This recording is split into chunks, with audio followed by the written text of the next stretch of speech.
let's welcome. I am so fucking psyched for this. I was so excited 2 years ago when we did this. I'm even more excited now. And speaking of rock clubs, this guy runs the best rock club in the fucking country right now. Let's welcome to there's that laugh. The man, the myth, the fucking legend, the king, Danny Koker. What's going on, buddy? What is happening, my man? How is life? Dude, when I'm talking to you, life just gets a little bit better.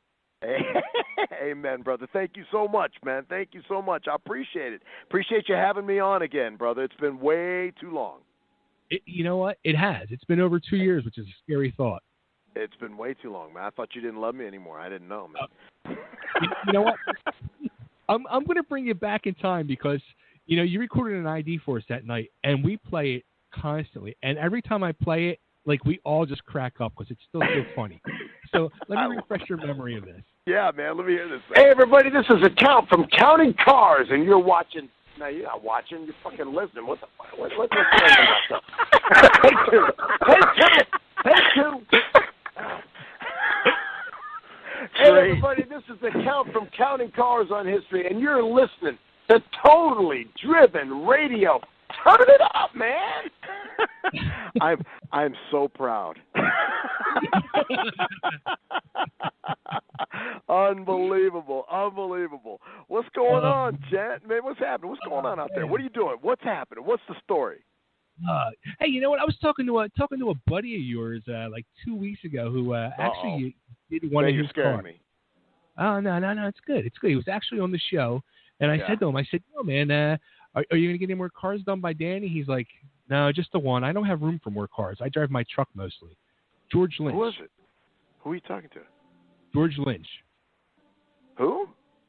George Lynch from Doc. Oh, my brother George. Oh my gosh, I love George, man. That's he's a total gentleman, that cat right there. I absolutely love him, and obviously he's George Lynch. What can you say about his skills besides wow? But he's got an amazing Riviera we did for him, an old school Rivi that's just beautiful. I think it was a '63, gorgeous car.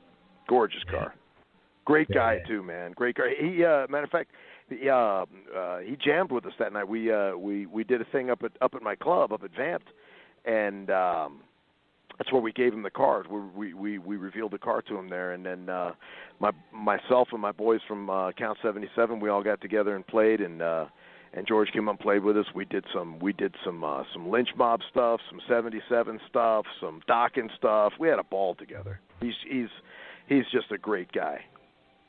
Now, dude, what's it like? I mean, seriously, like, no bullshit here. Like, all right, we know you're the Count, you're Danny Koker, you're like the mayor of Vegas out there. You got all this stuff going on, but still, when you get up on that stage, all right, you got your band, you got Count 77, but when you get to turn like over your shoulder and see somebody with like a George Lynch sharing a stage for you, like, what goes through your head? It's very sobering. It's very humbling. It's very and honestly, it's intimidating. I mean, I've done three things my whole life, which people are discovering that music is a part of it. But it's been motorcycles, cars, and music. And but I stepped off of music for probably, good Lord, 15, 18 years, and so getting back in it here over the last, I'm going to say six or 7 years now, maybe the last 7 years now. We've been back at it. Getting your chops back, getting your stuff back. It takes a little bit, especially I'm not a kid, but you find yourself on stage with some of these guys that are just legendary, and you kind of have those surreal moments, man, where it just dawns on you, holy crap, man, I'm up here rocking out with George Lynch. And Frank Hannon was another one. Frank Hannon came and just wanted to jam with us, and on stage with Frank, and it's like it's a surreal moment. Had a great one, and this is really reaching back. So for those of you that are listening, I'm speaking to the folks that are in my age group, so to speak. But Robin Robbins, who is the original keyboard player and organ player for Bob Seger's Silver Bullet Band, which that B3 is legendary in all of those old Bob Seger tracks. Robin Robbins, turns out he's a huge fan of the band. He's a huge fan of Count 77, and he digs it. So I'm going to say it was probably, it's got to be 2, maybe 3 years ago or something. We were up in Grand Rapids, Michigan, and we were playing a show up there, and we got a phone call from the promoter that Robin Robbins called, because he's got a place up in that area and he's got a place in Nashville, and he happened to be up in Michigan. And I guess he got a hold of the promoter and said, "Bro," he goes, I want to come jam with these guys from Count 77. I'm like, you're kidding me. So I mean, to me, stuff like that is huge. So Robin's become a dear friend like George and Frank and stuff like that. But now, whenever I'm going to say Robin Robbins has joined us on stage at least 4 times now. If we're in the general vicinity of wherever we're playing, if Robin's in the area, he comes and plays with us. So, times like that, moments like that, for me, just knock me back. I have surreal moments on the stage all the time. It was my father that got me into music as a young man, and he and I did music together, and I lost him in 2008. So there are moments on the stage in almost every show where I have a moment where I'm with my dad again, and it's phenomenal. And then there are other times on the stage where we're jamming with somebody that is a huge name in the industry who's just having the time of their life, because we're playing old school, real, in-your-face rock and roll, and they're having a ball. So that's a very long answer to a short question, brother. But yeah, man, I have those moments where you're on stage with somebody and you're like, you're kidding me, brother. My keyboard player, Tommy Paris. Okay, he's back there playing the B3. He's back there playing the keyboards, and he's back there doing backup vocals. Well, Tommy Paris is Brittany Fox singer, player.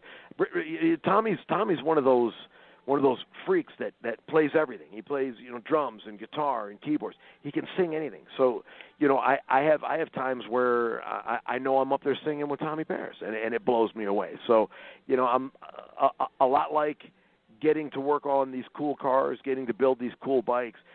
I get the opportunity to rock out with cool people. It's a special time, man. It's a special moment.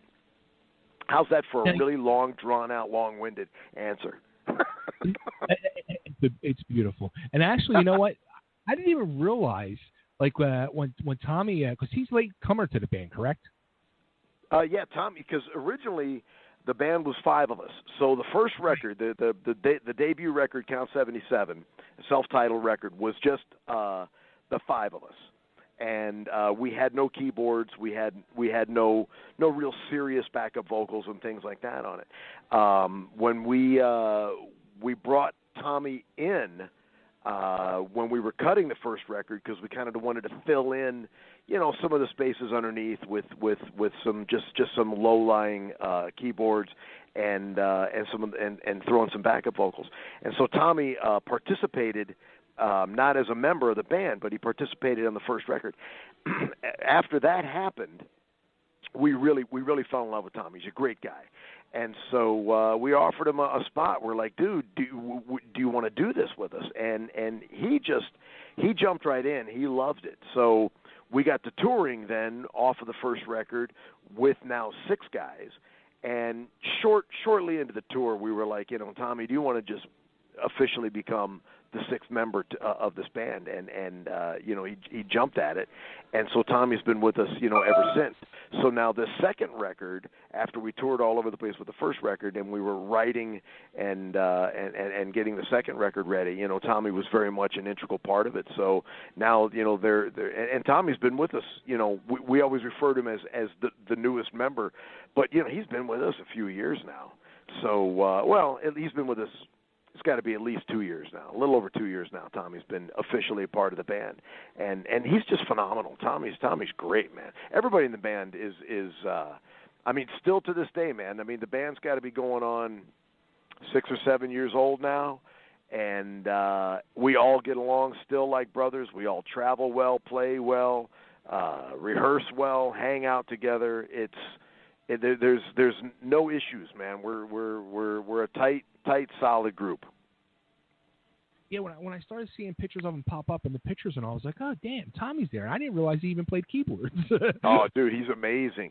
He's amazing. And we don't want to stop. We're the guys that after the show, if I mean, you can find us in some of these.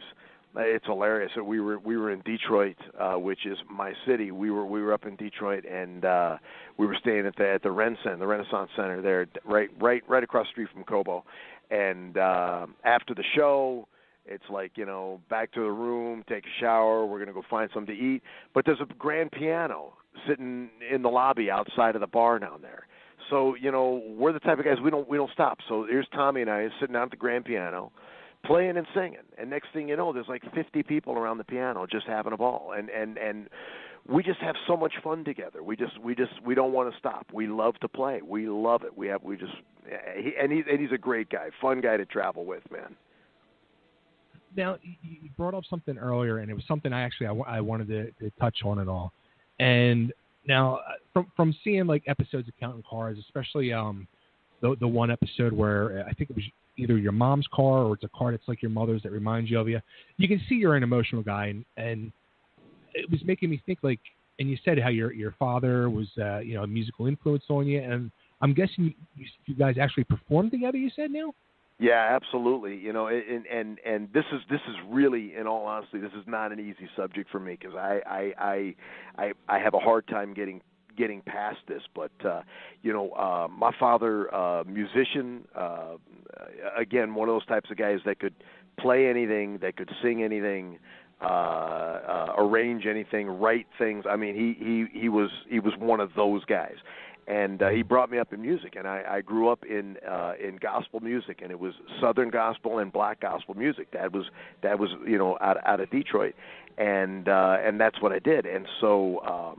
That's what I grew up in, and then as I got old enough, I joined the group that he was in. I traveled around the world singing gospel music all over the place, and it was with my father, and it was phenomenal. And so, losing him was and he was also very instrumental in getting me involved in cars and bikes and everything.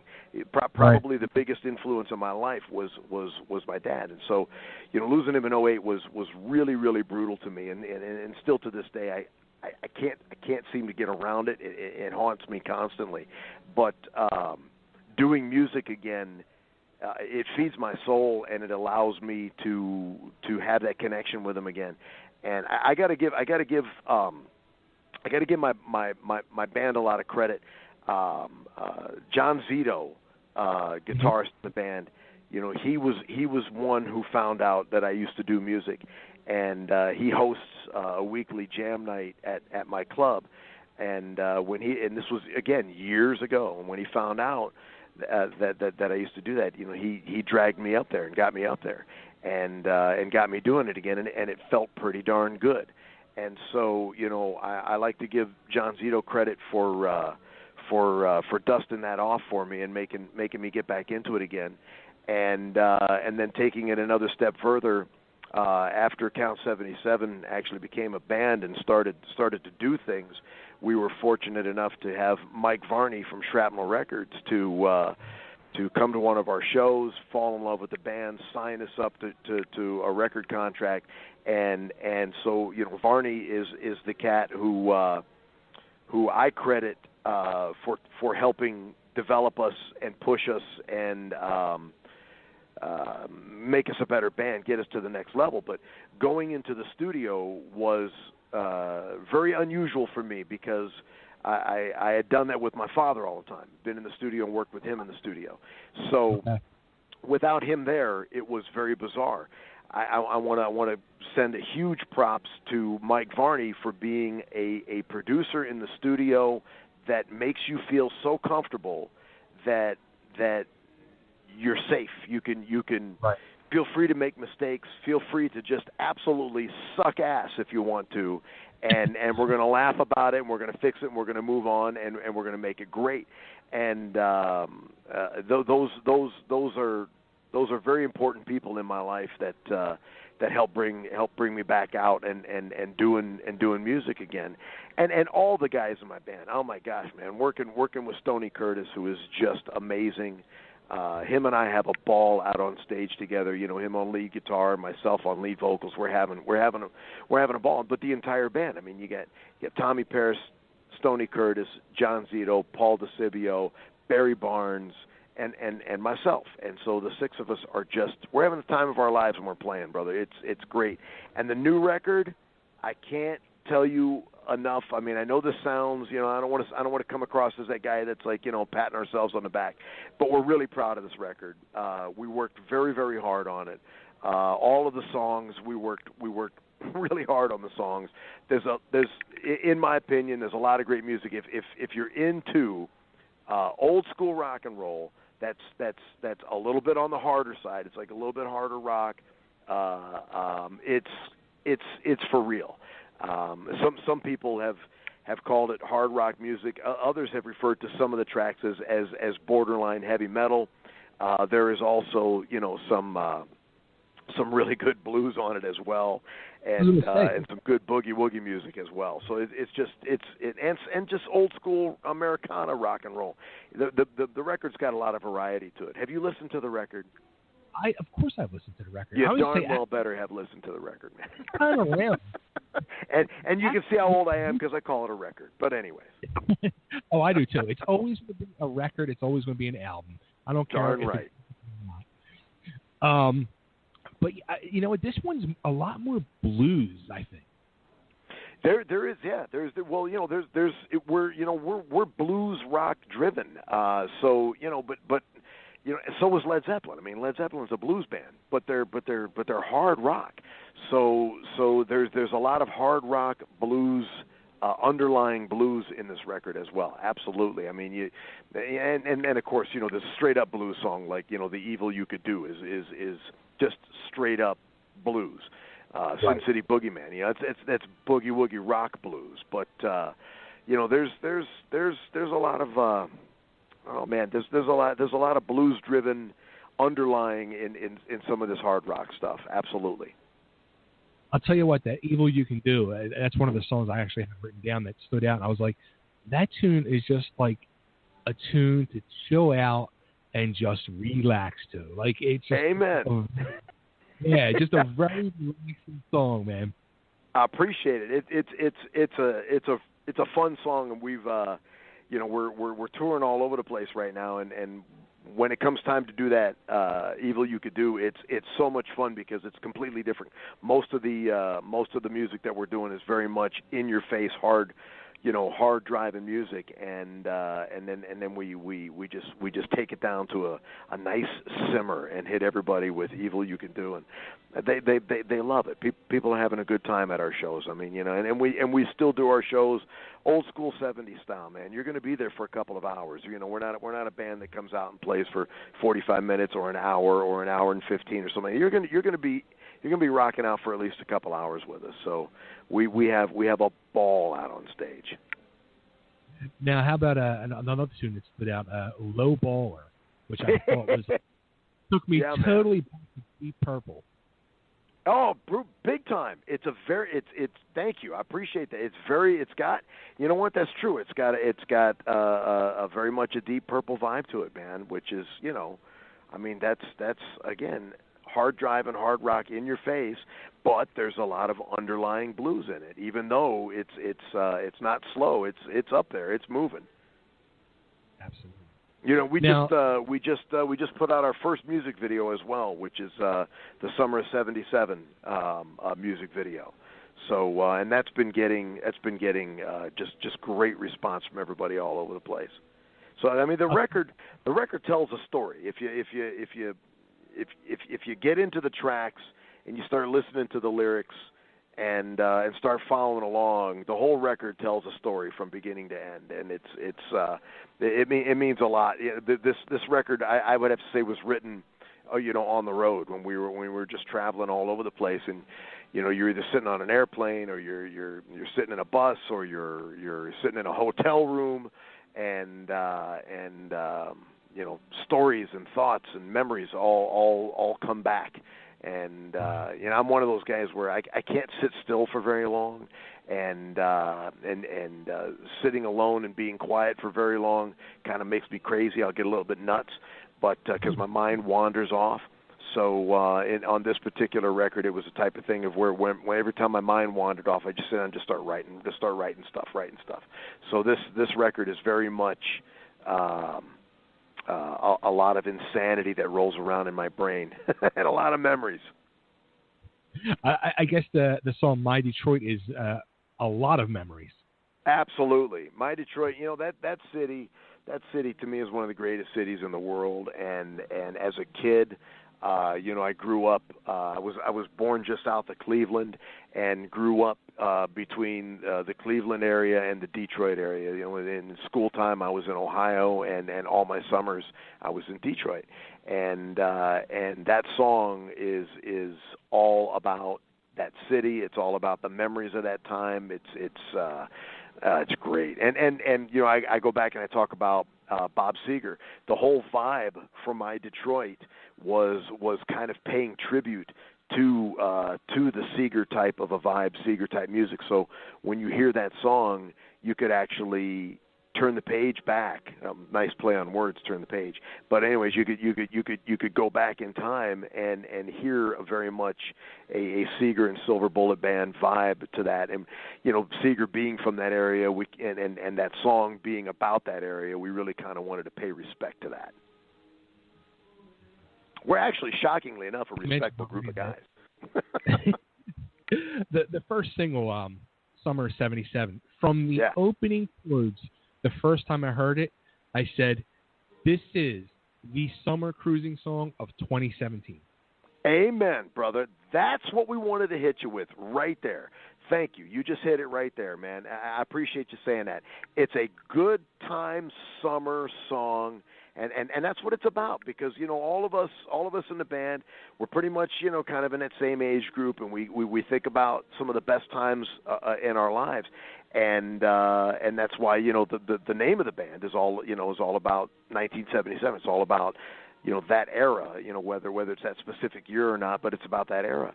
So to us, the summer of '77, man, you think about those times, you think about how great it was.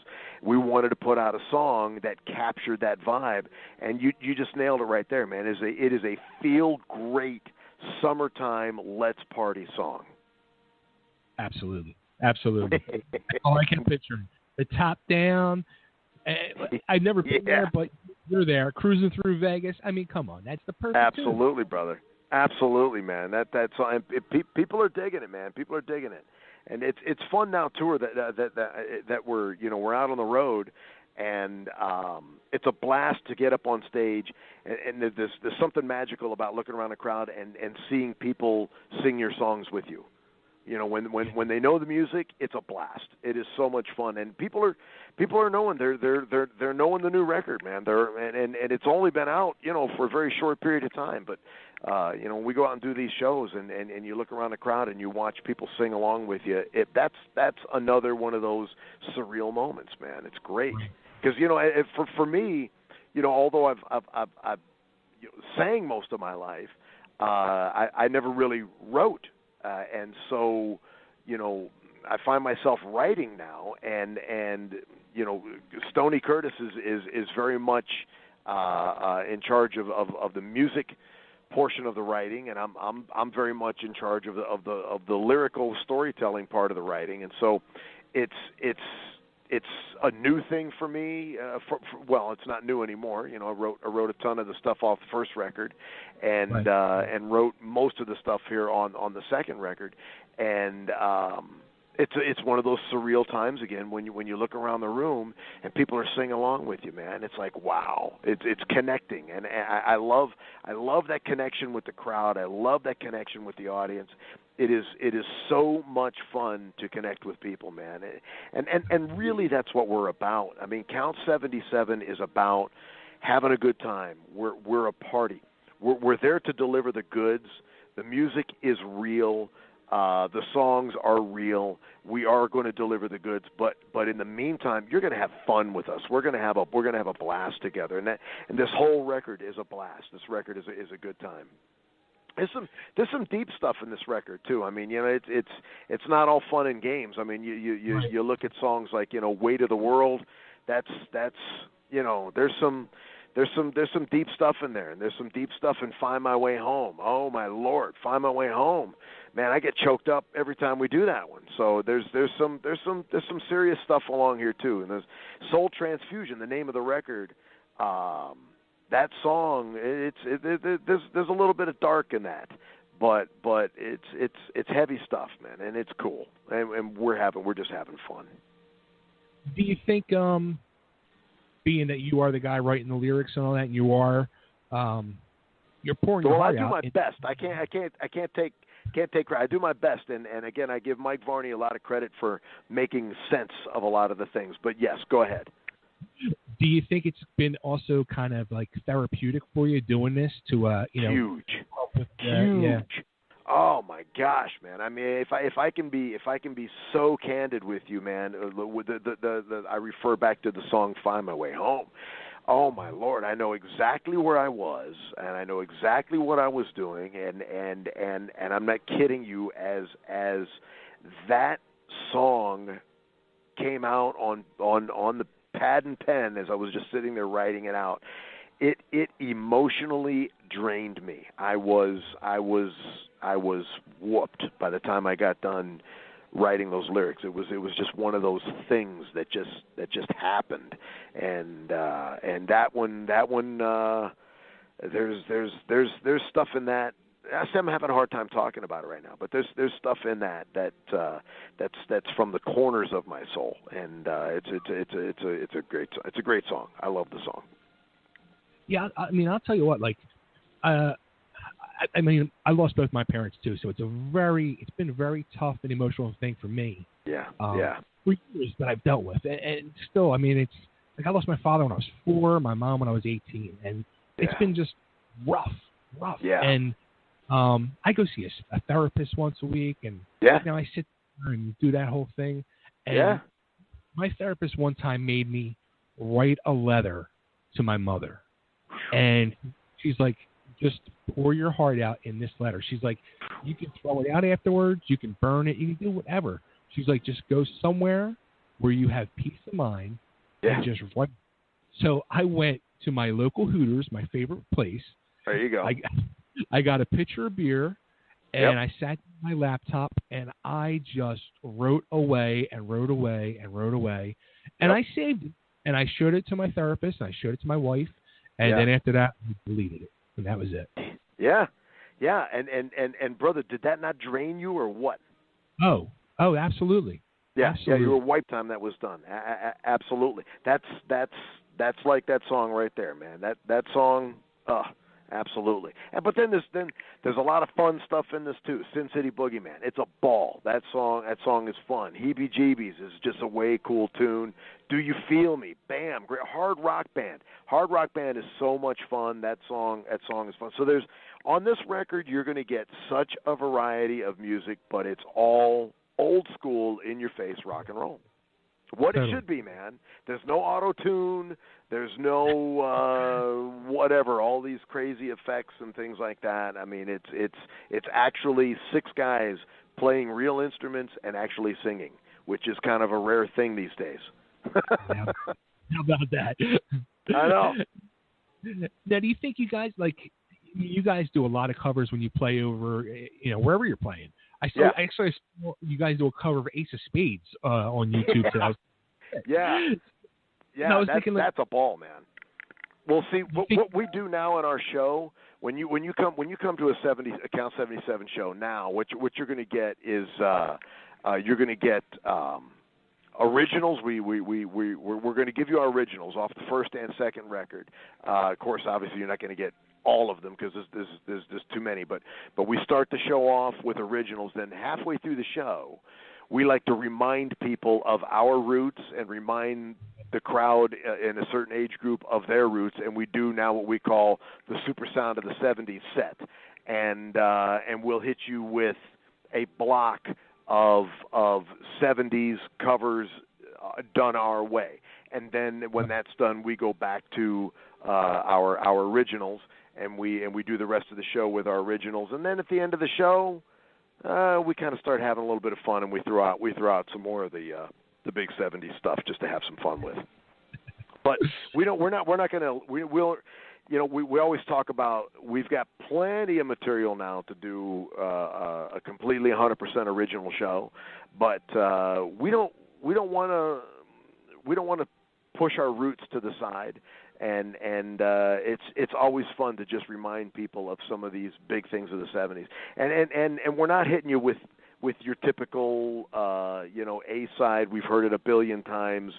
Big hard rock 70s songs. We like to hit you with something a little bit off the beaten path, a little bit different things, and people dig that. They want the deeper tracks. That's what we like to give them. Do you think you guys would ever do like a covers EP or album? It would be a blast. We haven't really talked about it. We did a thing, a really short. I think it was only 4 or 5 songs. Waiting for the Soul Transfusion record to be completed. We had delayed it, and we wanted to give our fans something, so we did. I think it's like 4 or 5 tracks, and we called it hors d'oeuvres, and it's Count 77 hors d'oeuvres, and all it is like 5 covers that we love, and done our way, and we put that out there. Just in the meantime, while we were still cooking up Soul Transfusion, we wanted to give you some hors d'oeuvres. So there is that out there floating around, but I certainly wouldn't throw the idea out, because we love to pay respect to our roots and where we came from. So that'd be kind of fun. I got a crazy thing in my head, and I keep talking to Stoney about this. I want one of these days. Just because of my black gospel roots, I want to do a funk rock record just for fun. Why not? It would be a ball. It'd be a ball. I mean, it just I love that old 70s funk rock vibe. So something like that might be fun one of these days. But in the meantime, this record just officially got released. And it's doing absolutely wonderful. We're getting rave reviews. I'm so proud of the entire band. Everybody works so hard, and we're out. We're hitting some great venues.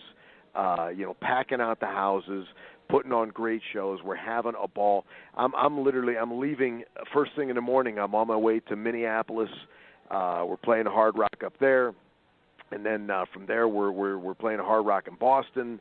And then we're up in Grand Rapids. We're doing the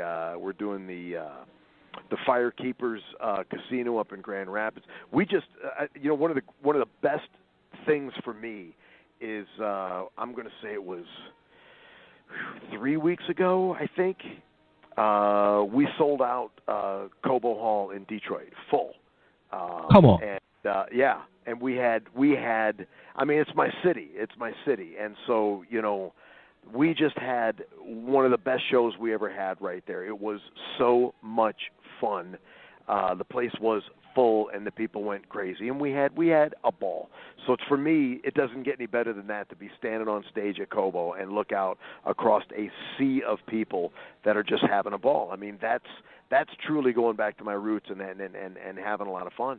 We went from there to Chicago. We packed out another house in Chicago. So right now we're out there. We're hitting it. We're delivering fun to people, man. People are having a ball, and so are we. I'm telling you, this for us, we're having the greatest times in our life right now. We're having the best time ever. So, if you come to one of our shows, if you see that Count 77 is coming to your town, and you come to one of our shows, I can assure you, you're going to have fun. Because if you're not having fun, there's something wrong with you. Because we're having a ball. So what do I got to do to get you guys out here to Philly? Brother, man, come on, just send us a jet, man. Come on. I know you got connections. Come on, brother, hook us up. We'll come play. Absolutely. I'm going to hook it up. I'm going to get it done. I'm serious. We would love to come play. I'm serious. We do. We're that band, man. You can't drag us off the stage. We'll keep playing. Very cool. Yeah, I'm going to make that shit happen. Come on, Bay. Don't threaten me with a good time. All right, so I got some other questions before I let you go. I know you're busy and all. It's all good. What you got?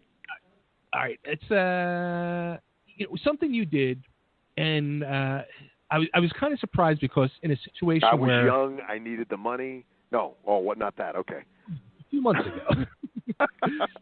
What did I do? You actually went and you've been very vocal in standing up for Donald Trump. Yeah. And I was like, were you nervous to do that? I mean, you see like all the hate people have and all. And I was just like, man, were you scared thinking like it could hurt you as a businessman? Sure. I mean, there's always that fear factor of you're gonna eliminate a certain group of people that used to love you. And you know what I have found? It didn't hurt me. I think I discovered who my fans are, and they've all stuck with me, and and I think a large portion of it was my approach, because my approach to the support for our president is from a businessman's perspective. I mean, I'm a businessman. I own Counts Customs here in Las Vegas. I employ approximately 45 people here at my shop. I own a rock and roll club, Counts Vamped. I employ probably another 20 people there. I've got a tattoo shop in the Rio, Counts Tattoo, which probably employs another 10 to 15 people there. I've got a recording studio here, Counts Desert Moon, that employs a handful of people there. So I'm very much a businessman, and the last several years, and I'm not going to pick on just one administration, but I'm going to say the last several years has not been very friendly to the American businessman. And in my opinion, it's the small businessman that creates the jobs, and we needed help in that respect.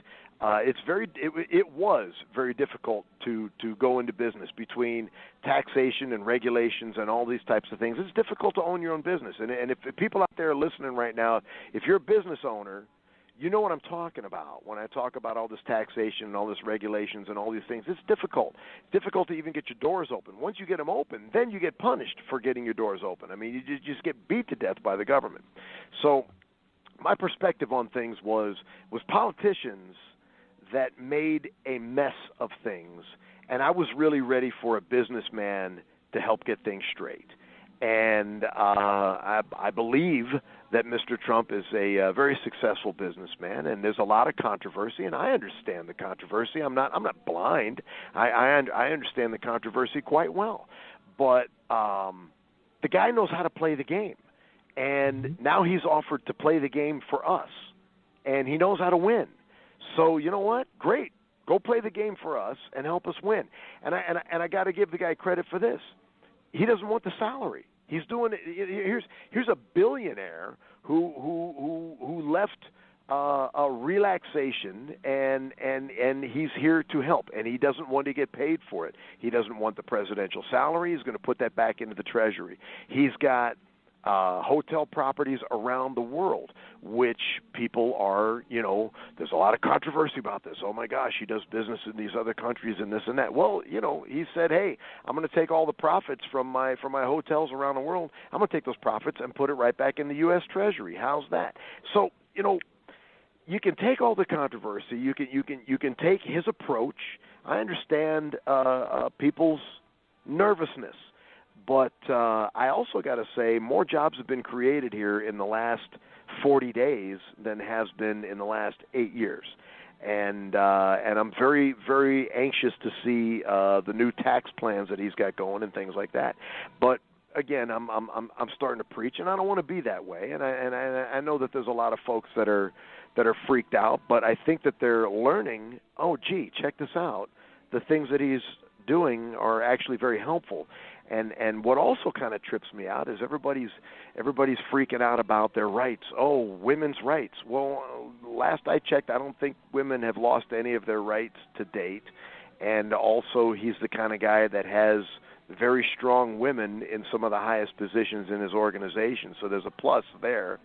You get the LGBT community that's all freaked out about losing their rights. Well, as I look back, and when there were 18 candidates trying to get the Republican nomination, he was the only one that stood up and said, "I'm for equal rights for the LGBT community," and that's scary when you're running in the Republican. You're trying to be the Republican candidate, because they're very conservative on that respect. But nobody, as far as I'm concerned, nobody's lost their rights. The whole immigration thing, brother, come on, seriously. Do we all live someplace? Yes, we all live someplace. You live in an apartment, you live in a house, you live somewhere. Take the doors off of your home. Are you comfortable with that? No. You're not going to do that. You come home, there's people wandering around your house, they're in your fridge, they're in your cabinets, they're doing whatever. You're not going to do that. What is the problem with just making sure who's coming in, and what's the problem with coming in properly? There's nothing wrong with that, man. So he's not saying you can't come in. He's just saying come in the right way. So people are losing their minds, but what they got to remember is this nation voted for him. So the smaller group of people that are losing their minds have to understand they're the minority over here, and it's time to let somebody else drive the ship. Right, I agree. So that, again, I'm kind of running my mouth again, but it was a little bit nerve-wracking to come out about it and say that I support our president, but I still stand on it. I still say I support our president, and I'm looking forward to positive things, man. I really am, and I think there's been some positive stuff that's already happened, and I'm looking forward to seeing some more positive things. And sure, I understand the controversy. Now, I understand the risk of coming out and saying that I'm a Trump supporter, but I'm proud of it. Very nice. Now, how about thoughts on similar shows like yours? I got a lot of friends in the industry, so there are other shows, there are other automotive shows out there that I have a lot of respect for. Because I know these guys, and I know that they've been in the industry for a long time, and I know they're good guys, and I know that they're for real. There's also some other shows, automotive-related shows out there that are just that. They're just a TV show, and they're designed as a television show, and there never really was a shop, and there never really was a team and this and that, and it's just a television show, and that's fine. I look at that as entertainment, and more power to them if they're having a good time. That's great. But for us here, Counts Customs has been a thriving motorcycle and hot rod shop for close to 20 years now, and so we're a real shop that cameras follow us around, and they make a television show based out of a real shop. There are other places out there just like that. There are some other guys out there just like that have been in the industry for a long time, and they've also been blessed with, because I look at this as a total blessing, and they've been blessed with a television show, and it helps out the business, and it allows the business to grow, and again, they create jobs for people. And there again, there are other ones out there that are they just were made up for the sake of entertainment, and that's fine. If people are entertained, that's great. If they're having a good time with it, that's wonderful. But there are guys in the industry I have a lot of respect for. Absolutely. Nice. Now, how about like you said, you got all your different business endeavors, and I was wondering, like, at the end of the day, like, what do you do to relax? Collapse. Like, do you actually know how to relax? Like, me personally, I can't shut myself the frig off. Like, I'm always ready to go. Like, are you the same? Same way. I can't shut down. I probably sleep 5, maybe 6 hours a night, and then I'm back at it. I mean, I'm at the shop right now, and then I'll when I'm done here, it's go home, do some laundry, throw some groceries down my throat, pack my bag. Up in the morning, I'm off to the airport, and going to get to go rock out in Minneapolis for the weekend. But I have a hard time shutting down, and I have a hard time shutting my mind off. So all of this crazy world that I've built around me is just because I have a bad. I don't sit well. I don't idle well. I'm one of those cars that doesn't idle well. I got to keep going. It's hard to shut it off. Relaxation for me is rehearsal. I love it. I love rehearsing with the band. I get with the band and rehearse. To me, that is so relaxing. Therapy for me is going out on stage and putting on a show and performing. That's therapy for my mind and for my soul. It's phenomenal. Other therapy for me is spending time with a car or with a motorcycle here at the shop after hours when there's nobody here. Just turn on the music and sit down with a vehicle and spend some time with that thing. But I don't do well just sitting around. I kind of go crazy. I get a little cuckoo. So I got to keep moving. So all right, so you're sitting at the shop now. Where is the Horny Mike doll? Where's the Horny Mike what? The doll, that little doll. Oh, that little creepy thing on the trike. Oh my gosh, dude! I don't know. I hope it's nowhere around. That thing creeps me out, brother. Because first off, Horny Mike, he's nuts. But I'm going to go on record here and say he is one of the greatest guys you'd ever want to know. It's so funny because I'm one of those people that does the cardinal sin that the network told me to never do. Don't read social media, man, because people are evil on social media. Well, I'm one of those guys that breaks the cardinal sin, and I read social media. And I got to say we're blessed, man. 99% of it is wonderful, positive stuff. There, we've got some of the greatest fans in the world out there. But it's funny because on the television show, people have a perception that Horny Mike's a pain in the ass, and they don't know. Some people are like, why don't you fire him? Why do you still have him? This and that. I'll go on record and say that Mike is one of the most talented people that you'd ever want to meet, and one of the nicest guys you'd ever want to meet. He's fantastic. But that mini Mike on that little trike that he built is one of the creepiest things in this shop, man. It's unbelievable. And when you are here at night by yourself, and if you walk by and catch that thing out of the corner of your eye, good Lord, it's like a bad horror film, man. You're sure that thing's going to come at you. It's creepy as all get out. And I don't know where it's at, and I don't want to know because now I'm going to look for it when I leave, and the lights are already out. So, all right, so one of my goals in life too, besides getting Count 77 out here to Philly, is the car when he passed away, and it's been stuck in my head for years. I've always wanted one. I never had one, but I'd love to have one and have you fucking do it. A '66 Thunderbird. 66 T-Bird, man, great car, yeah. Absolutely fantastic car. I've got a '64. Roadster convertible with the double tonneau thing on the back. I love that era of T-Birds. 66, basically same body style, man. Great car, man. You say when? We'll build one. Sweet. And I gotta show you pictures of that. I just bought my wife I know you're a more older car, but I got her an 05 Dodge Magnum, and you gotta see the paint job on this thing. The guy. Well, that's a great car. He did it the Pink Panther pink. Oh, nice. With the hood and the roof is like a candy, like a real metallic black, like almost like a candy apple black. Oh yeah. And it's got a custom logo on the hood for breast cancer awareness. It's badass looking. Oh, dude, very nice, very nice. Yeah. And those are great cars, man. The Magnums have always been a great car, man. I mean, you got performance and you got tons of room, and the styling is terrific.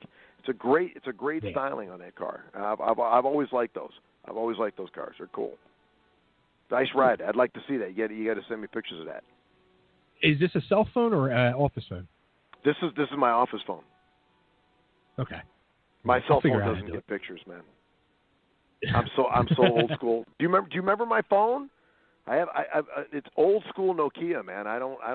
I'm off the grid. I don't smartphone. I don't do any of that, man. My phone makes calls and it takes calls. That's it. I don't do any of that stuff. I respect the smartphone as to what a magnificent tool that it is, and I know it does everything in the palm of your hand, and that's all fantastic. But I see this whole zombie apocalypse that it's created of people just staring at the palm of their hand, stumbling around, and it's like I don't want to play. I'd rather interact with people. Well. I'm so old school, bro. I am so old school. It's crazy. I don't do it. I mean, and yes, I have a Twitter account, and I tweet in the morning when I'm having my coffee, sitting in the kitchen, because I have a computer there that I can tweet. That's it. And I can't do it from my phone. I can't do it when I'm on the road. I can't do any of that kind of stuff. That's it. That's enough. Social media is a fantastic thing, and it's equally evil all at the same time. Well, one last thing, too. I want to bring somebody on the show. He's waiting patiently. He's a good friend of the show, good friend of mine. You would love this guy if you love Evel Knievel. He's a daredevil, ATV daredevil. He's the Pitbull Henry Rife. Henry, you're on the show. You're live. Henry. I'm on. Can you guys see me? Yeah. Thanks a lot, Henry. Because you're watching right now, man. You're watching Totally Driven Radio, man. What's going on, Henry? Nothing, man. What's going on? I got a story to tell you. I went out to Las Vegas to talk to you about jumping a big row of your cars with my ATV on your show. You want to what? Yeah, I want to jump a big row of your cars with my ATV on your show. I'll make a deal with you. Let's do this. Let's leave my cars out of it. Let's jump Horny Mike's bus. Well, hey, whatever. I don't give a shit. I'll jump your band. It don't matter.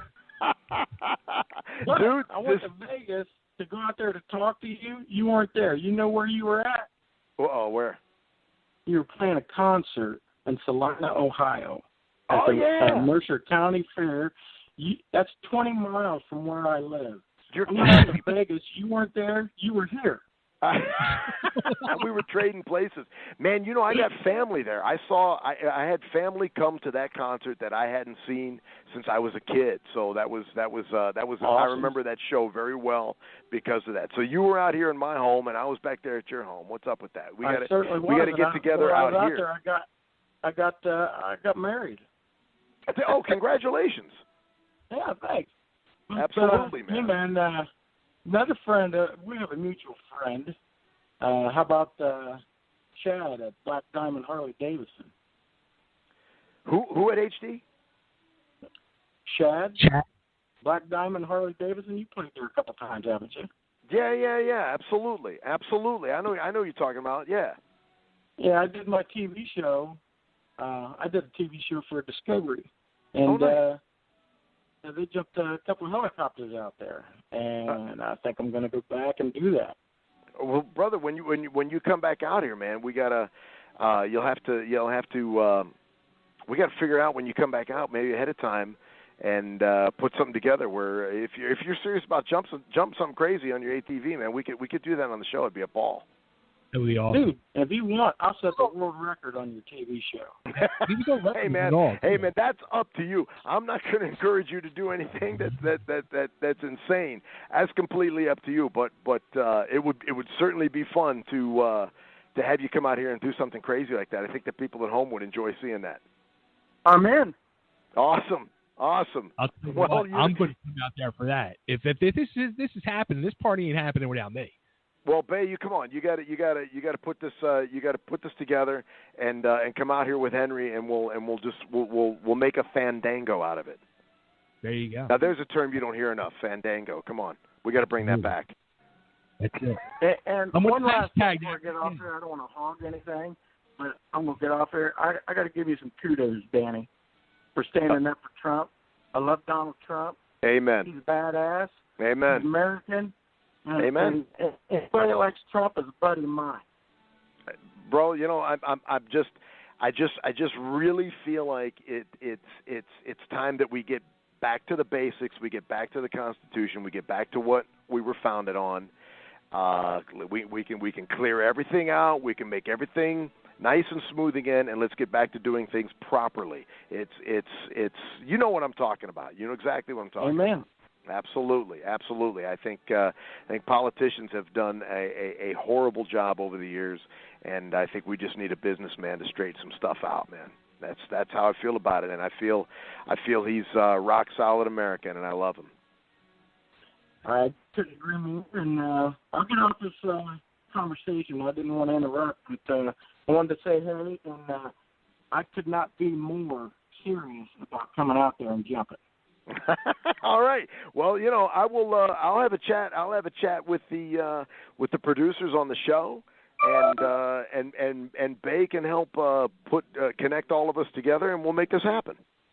I'll tell you what. I I got Kevin's email in my little email strand, so Perfect. this way I can send contact info and all that, and get it all. You know, you guys can do your thing.